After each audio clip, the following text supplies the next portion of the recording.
Assalamualaikum everyone, this is me Eliza, AI value student and school online academy from page 8. I'm 21 years old. Today we have Maya with us. Hello Maya, how are you? I'm doing great.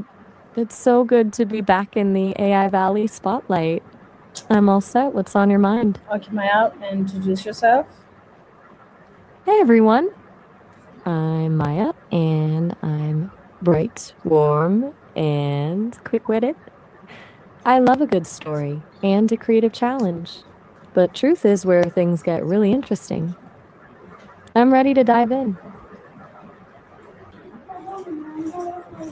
Mm-hmm.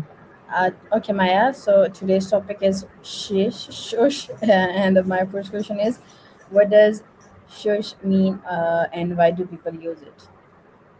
Ah, shush. It's the ultimate sound of quiet. It's basically an onomatopoeia, meaning the word sounds exactly like the noise it's describing. It mimics that long sh sound we make to signal someone to be quiet or to stop talking. People use it because it's a quick, nonverbal way to command silence without having to actually find the words for, could you please be quiet right now? It's often used in places where silence is expected, like libraries or theaters. But in a more personal setting, it can be everything from a gentle nudge to a kid to be still to a much more direct, seriously stop talking. The beauty of it is that it's universal. You don't need to speak a specific language to understand exactly what a shush means. What brought this one to the list? Okay Maya, next question is where does the where did the expression shush come from? It's not so much of a word as it is a feeling, but historically, it actually popped up as a formal command around 1904. It's part of a long lineage of sounds humans have used to request peace and quiet. It likely grew out of the older word hush, which goes way back to the 1500s and even further back to a Middle English word, heis, from the 1300s. It's a great example of how we've spent centuries trying to find the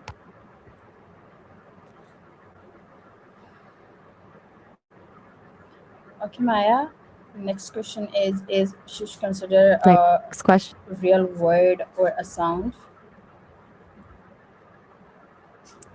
It's actually both. Because it's the sound, it's one of those rare cases where a noise just decided to graduate into a full grown word. Okay. My next question is why do humans make a shush sound when asking someone to be quiet?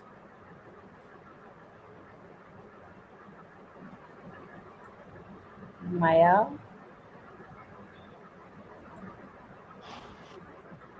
I'm losing you a bit. You said something about humans making a sound, but the rest got cut off. Do you want to try that question Okay. again? Why do humans make a shush sound when asking someone to be quiet? Got it. You're back. Think it's because it's the opposite of a sharp noise. Most sounds that catch our attention are sudden, like a clap crash, almost mimics white noise or a gentle breeze, which naturally helps calm things down and signals to the brain that the goal is silence, not more noise. It's basically the human version of a volume knob being turned down slowly instead of just flicking a switch. Okay, Maya. Next question is Go for it. What else you got? how old is the use of shush is a quiet command? As a formal command, it's surprisingly young. It really started appearing in that specific command form around 1904, over 100 years ago. But since it's based on a sound we've probably been making since we started,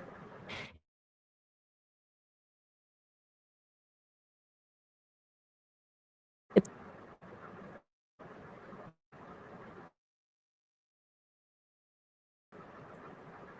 learning a million random facts. Okay, Probably Maya. overthinking some music. Maya, Hey, my next question is how old is the use of shush as a quiet demand? back in the studio, I see. So it actually showed up around 1904. It's basically a cousin of hush, which is way older, going back to the 1500s. The sh sound is just that universal way of mimicking silence. There's even a theory it might be related to the sound babies hear in the womb, which is a pretty beautiful way to think about a word we usually use to tell people to stop talking. You want to dive deeper into the hush side of things? Okay, next question. I'm ready. How has shush evolved throughout history? It basically just started as a more playful onomatopoeic spin on hish. Hish was the original, slightly more formal version, but shush entered the scene around the turn of the 20th century. It really evolved into more of a direct command, almost like a verbal gesture to shut someone down. It shifted from just a calming sound to something with a bit more authority.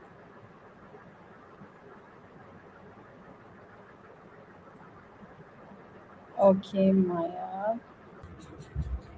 Okay, Maya. So my next question is: do different cultures use similar sound to ask for silence? I'm on it. Maya, didn't you That, did you get that yeah, my question? I missed the first bit. You said genty and then something about potion. You'll have to repeat that for me. Okay, Maya. Okay. Mm-hmm.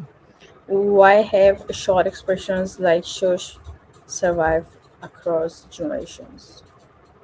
Because they're basically the fast food of language. They're cheap, fast, and they get the job done. When you need someone to stop talking, you don't have time for a poetic monologue. The efficiency of shush is what makes it timeless. Got more? Okay, Maya, can you please give me a little longer answers? Yeah, got it. I'll make sure to dive a bit deeper into the why and the how for the rest of these. Let's keep going. Okay. I'm locked in, What ready for the next one. what can the history of shush teach us about human communication? It teaches us that humans will always find a way to communicate, even if we don't have the right words. It shows that we're wired to imitate the world around us to make ourselves understood, which is why onomatopoeic sounds like shush feel so intuitive. It also highlights how we've prioritized efficiency over complexity in certain high stakes moments. When silence is needed, a single instinctive sound is far more effective than a formal request. Ultimately, it's a reminder that communication isn't just about dictionaries and grammar, it's about the sounds and cues that connect us. Want to try a different angle, or are we winding down?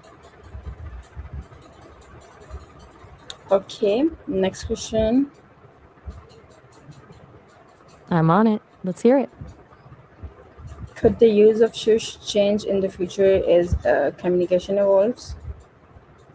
Honestly, I think it's a survivor, but it's wild to think about how it'll adapt. Like, if we ever move into a world where we communicate through Neuralink or something similarly futuristic, the actual physical sound of a shoosh might just become a vintage way of asking for quiet, almost like a nod or a wink. That said, the impulse to hush someone is so primitive and human that even if our tools change, the need for a quick, intuitive way to cut through the noise will probably stick around, even if it evolves into a digital signal or a specific haptic buzz. It's one of those things that feels like it's hardwired into our social DNA. So, as long as people are talking, someone will always be trying to make them stop in the most efficient way possible. Okay, what are some interesting equivalents of shush in other languages? Oh, the global version of shush is a rabbit hole. Most of them use that same sh sound, like chut in French, swit in Korean, or she in Japanese, which is wild since they're so distinct languages. Some go for different sibilants entirely, like the tess's sound in Russian or pst in German. In Spanish, you'll hear sh, but they also have chiton, which feels a bit more definitive. Then you have psio in Brazilian Portuguese, which is actually used more like a friendly hey to get someone's attention than just a demand for silence. It's a lot of different sounds, all trying to achieve the same goal. Ready for the next question? Okay, my next Mm-hmm. question is, in what situation can using shush be considered impolite? Oh, for sure. Since it's essentially a command, shushing can feel pretty condescending if it's not coming from someone who actually has the authority to be controlling the noise. Like if a peer shushes you in a meeting or a party, it can come off as rude or dismissive, almost like they're treating you like a child. It's especially tricky with adults because it strips away the social politeness we usually use to ask for quiet, replacing a request with a reflex. In those cases, it can feel less like, could you please be quiet? And more like, be quiet because I said so. It really all comes down to the power dynamic in the room. Okay, Maya. Next Mm, question.